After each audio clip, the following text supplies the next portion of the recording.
Bamzitho, welcome to Umkosi Nomagatsheni. I am Umagatsheni. So bazali bamzitho, today I just wanted us to talk about Uthando Nesithembu Uncut season 8 Uncut. I think today episode it was all about ijeni kaMusa Mseleko noMayeni because abavezanga amanye amakhosikazi but baveza uMayeni, and at the end of the episode they said we'll see what's next on season 9 of Uthando Nesithembu that will be airing ngoFebruary. So bazali bamzitho ziningi izinto ey'khulunyiwe lapha but ngifuna nje ukuzincamula nje important points. So uMusa Mseleko noMayeni baveze where uMusa bekame Mayeni to idina bazoba nayo as a family the time aqeda ukuphuma esibhedlela, then Mayeni said she won't attend that dinner. Reason being akekho happy and akasiboni isidingo soku-attend i-dinner.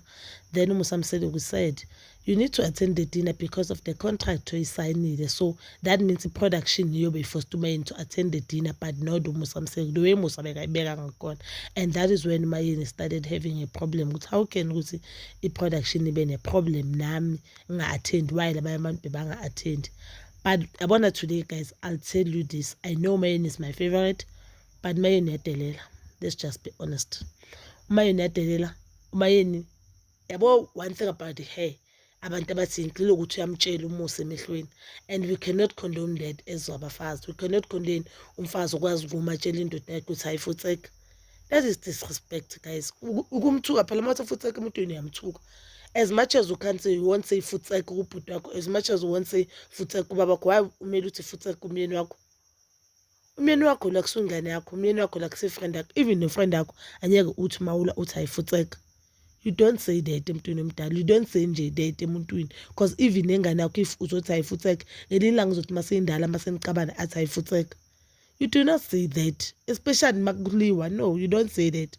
So Musa Mseleko noMayeni bebalwa on diary. We've seen that scene, man, guys. Just that the unseen leyo, it was part encane whereby Mayeni uthi ucela ukuthi uMusa ayekhaya kubo kayeni lokhulunywa bese agezwe. Then the producer or the production asked ukuthi why mele ibe kini leyo meeting leyo, why mele makazomela ageze mele kuzobe abantu bakini.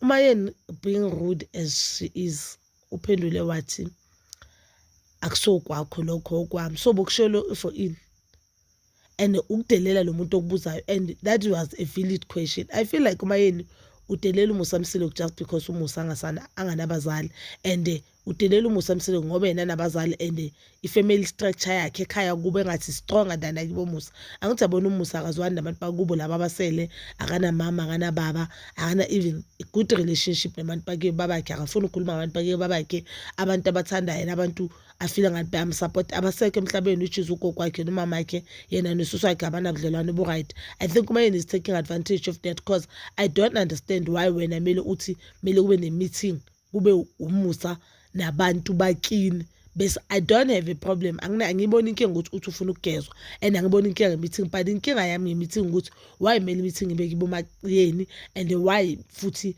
kumele agezwe kibo, like yonke le nto leyo, because ngifeel as if ezinye zezinto Mayeni uthatha advantage ngoba uMusa azi ukuthi uMusa akanabazali. So okay, I feel last season uMusa nje bekakunto nje ukuthi uyaba expose amakhosikazi. So uMusa ikhulunywe ke indaba evuyokazi nengane zakavuyokazi, which I think it's something vele besizibuza and it's something esemathini. So uMayeni uyachaza ukuthi uvuyokazi makacela umhlophekazi azange aze asho ukuthi umntana sekamthatha forever. Bavele bathi bacela ukuthi umhlophekazi azovakasha bese umhlophekazi azange basambuyisa, uthi uzamile ukufona. I feel ukuthi nalapho bayageza igama lakhe uthi uzamile ukufona kaningi futhi, but ke umhlophekazi uvuyokazi angabamba amanamba ama-calls kaMayeni. Yabona kwakona lokho ke ngiyazi ukuthi ngizofile engathi ngikhulumela uvuyokazi or somehow, but kwakona lokho if ucabanga kahle mzala lento ayenzi sense, ayenzi sense. Yes, bona ngabe mhlambe bathatha ingane ngalawo mabanga lawo, but ayenzi sense ukuthi why uMayeni uhlophekazi uma yena angafona abantu bakibo umhlophekazi uma ngangihlophekazi which is uVuyekazi angabamba ama-calls. Angi-understand and labantu laba-ke bahlangana as ama-family uma yena yamazi ugogo kamhlophekazi which is umama kaVuyekazi. So okay uVuyekazi akasabambi ifoni. Wena ufoni ngani? Awufoneli umama kaVuyekazi kanjani? Awufoneli umama kaVuyekazi ngaliphi? You understand? So uyachaza ukuthi uyafona indlela abathathe ngayo bomhlophekazi bengekho yinhle. I guess now that time by-Cape Town njengoba besilokhu sibuza ukuthi why bangashodanga nabo umhlophekazi. Ngicabanga ukuthi maybe kibo umhlophekazi abavumanga ngey'ngane zabo ngoba uthe makakhuluma nalo sisi bakhuluma naye which is a friend and ex-girlfriend yaka-cousin kaMusa. Ushilo ukuthi ngcono eseneDurban so that e-Cape Town so that you can visit ingane. Kulapho khona indaba yengane ekhulunywe khona washo ukuthi yes and uyazikhumbula uzobona ihlophekazi kuwumuntu omdala okhulile. And but we did see iy'thombe zale eCape Town and we didn't see our mhlophekazi. I guess naye uVuyekazi usebenzisa ingane ukulimpi yakhe nempumelelo ngoba and ngibuye futhi ngabuye ngisebenzisa ingane ngibuye futhi ngi-understand indaba kaVuyekazi ngoba I don't think nami ngathi ngiyi-single parent bangawondli ingane bangayenzi next then jikiling sebafuna ukuthi sebafuna sebasise eCape Town sicela ingane. Ziphi ingane? Ingane egcoka ini? Ingane edlani? Ingane ezibhadalela ubani school fees? You understand?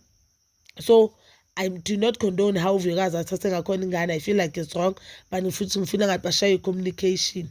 Unangumusa sekathi on the dinner table athi uMayeni bakangafuni uVuyekazi. Yazi ziningi izinto esizibona ku-TV uthi uMayeni bangafuni uVuyekazi. uMayeni walo wathi mina behayi ukuthi bengafuni uVuyekazi at first.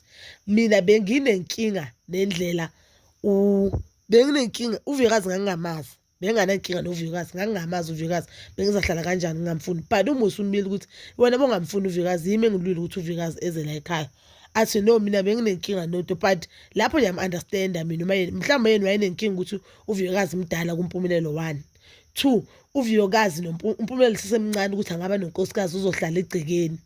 So I think uMusa kumele ayiclarify leyo ukuthi hambe kanjani but ngicabanga kanjani angimkhulumeli uMayeni but I don't think ukuthi uMayeni angavela azonda umuntu angamazi. Mhlawumbe uMayeni beka against indaba yokuthi uVuyekazi azohlala egcekeni but mayibuye futhi nami ngiphinde ngiziphikiso ngoba uMusa uphinde wathi umama kaVuyekazi ucomplainile kuMusa ukuthi indlela uMpumelelo nomama yakhe benza ngayo kuVuyekazi ayikho right.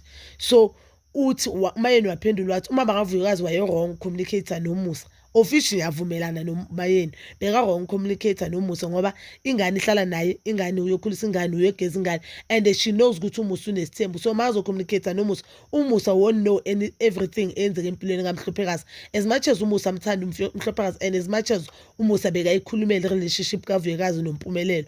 But ke uMusa ngeke akubone konke. uMusa yasebenza one. He's a businessman, a very hardworking man and a very busy man. 2 uMusa namanye amakhosikazi ayivona ezinye intombi egcwele eSouth Africa. So you understand ukuthi umuntu onentombi eningi osho ukuthi mina izanqiza ngisazoba nazo and onamakhosikazi amanye ayi3. So umbona mhlawumbe uMhlophekazi twice like ukuthi aspend ilanga lonke halale la Mhlophekazi wakhona maybe twice a week.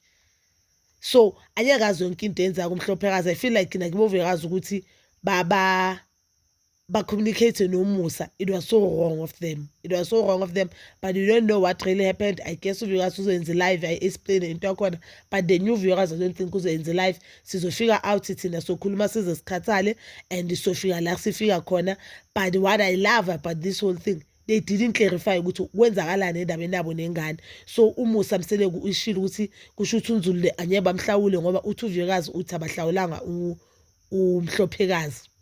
And uthi yena umhlawulile uMhlophekazi umuntu abangamhlawulanga uNzulu and they are waiting for abantu bakibo Vuyekazi. Mina nginankinga nabo Nhlawulo nabo Malobolo nani. Into ebalekile nawo ukuthi nje umuntu ojwayele uMusa am-advise ukuthi into ebalekile manje empilweni yaMhlophekazi noNzulu ukuthi babe ne-relationship nabantu bakibo bababo and into ebalekile nawo ukuthi uMpumelelo awondla ingane zakhe sinsakwazi ukusupport njengoba sakwazi ukuthi abe namasentenyana yena ezoMpumelelo. It's not about ukuthi ubani uhlawule bani wakhipha ini ubani akakhipha ini. Lezo izinto zesintu yes but into ebalekile manje ukuthi abantwana babe nesondlo.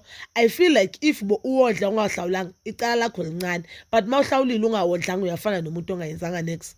because inhlawulo uzokhipha inkomo eyi-1 or imbuzi eyi-1 leyo nkomo izokhulisa ingane njengoba umhlophakazana 2 years ahlala kubo udlani ugcokani njengoba uZulu nje abekayenza 2 udlani ugcokani ikhimbi ukudla ugada ubani, you understand? Kanti kungcono uma wondla ingane yakho then leyo ukuhlawula nani is something ongayenza sekamdala naye ingane sekwazi ukukhuluma nomamayo njengoba iyenzekalile kumpilo ingane sekwazi ukukhuluma nomamayo ukuthi no mama ngifuna ukusebenzisa isibongo sakibami I feel like now wrong la, you understand? Ingane izokulekelela if nawe ayilekelele ukuyikhulisa and uluku empilweni engane, but if awube empilweni engane in the name ukuthi wena ufuna ukuyihlawula ihlale nawe, it won't work. You don't work. And one thing about social media, iyakhipha i-record. So uzothi umntana noma samdala azi ukuthi kusho ukuthi mina nje ubami wayengangondli ngesimanga sokuthi ufuna ukuthi ngihlala kubi, either uhlala nami uma ungahlali nami awudli yini le, what's that? And yonke ingane ikhula kahle uma ihlala nomama, we all know. And beka expect kanjani ukuthi umvuyokazi anike ahlale avumele ingane yakhe ihlale nomayeni, why lena asho ngomlomo wakhe ukuthi umayeni novuyokazi ngabhebana inkinga zabo, or umayeni wayengamthanda uvuyokazi mayisaqala lo nto le, or whatever the situation may be, you understand? So lento kaMusa Msele kunomayeni yinde, but umayeni ushilo ukuthi umayeni akakahlangani. Another thing ayishilo ukuthi akakahlangani noMakhwela, she has never met uMakhwela njengoba bashutha yena sekahlala kakhe emzini wakhe omusha, and uMakhwela umbona e-TV. Yabona ukuthi mangithi umayeni sometimes is being very difficult, uyenza impilo kaMusa ibe difficult, and into leyo kwakhe ayikho kuye, lento kwakhe ayikho, and uzosiphula isithembu sami. So I feel like ngabe uMusa wadivorce umayeni kudala ngoba as much as yena are broken, as much as simkhuluma ukuthi uMusa unabo wrong bakhe abaningi, but akafuna ucompromise, and ingane zakhe njengoba sekazohlala kakhe athi ingane yena akafuni akakamboni Makhwela, niyazibuza ukuthi ingane zikuphi lapho ngoba egcineni ingane zakhe, yebo. So ezinye zezinto naye umayeni akammithi uMusa halfway, and ushade azi ukuthi uMusa already bekasashada amantombazana amakhosikazi ayi-2 which is uMacele noMasawuli. Bekasangenelani ngoba bekayibona le ndoda yindoda yesithembu, bekasangenelani yini into emthusayo lapho? Uthuswa yini? Uvumelani ukuthi indoda ikushade ishade omunye umuntu before wena uyi-girlfriend ashade omunye umuntu before you? Uvumelani? So uyavuma ukuthi ube unumber 3 then masoku-add uyalo lo muntu washada just because wena you were against this term wathi imawo ngizothatha omunye umuntu. So what makes you think ukuthi what makes you think ukuthi anyeke azathathe omunye unkosikazi? Usazobathatha abanye amakhosikazi uMusa, guys. Yes, kona ku-wrong, but usazobathatha abanye amakhosikazi. And one thing I've noticed about uMusa, if avumelana naye uzakuhlaza kule reality show yakhe. Uzokuhlaza uzokuhlaza aphume ekudlaleni futhi. But njengoba asho umayeni athi uphilana kahle, I pray mina or I wish nje into zabo novuyokazi zabe kahle for the sake of ingane, bakwazi ukuthi bakwazi ukukhulumisana, ingane sesizincane naye uphumulele nje is never too late ukuthi alungise relationship yakhe ney'ngane zakhe. If it takes ukuthi abuse uvuyokazi ecourt, makabuse uvuyokazi ecourt, and you could see ukuthi indaba kavuyokazi noShef Xolani beyibazisa ubuhlungu ngoba why manje seba-involve le ndoda yabantu, because before it was never about le ndoda. But bazalwane Mziso, please do comment down below your thoughts ukuthi uyibone kanjani in the first episode of Uthando Nesithembu Uncut, and please don't forget to like, subscribe, share and hit that notification button. Nginithanda ukuya nokubuya.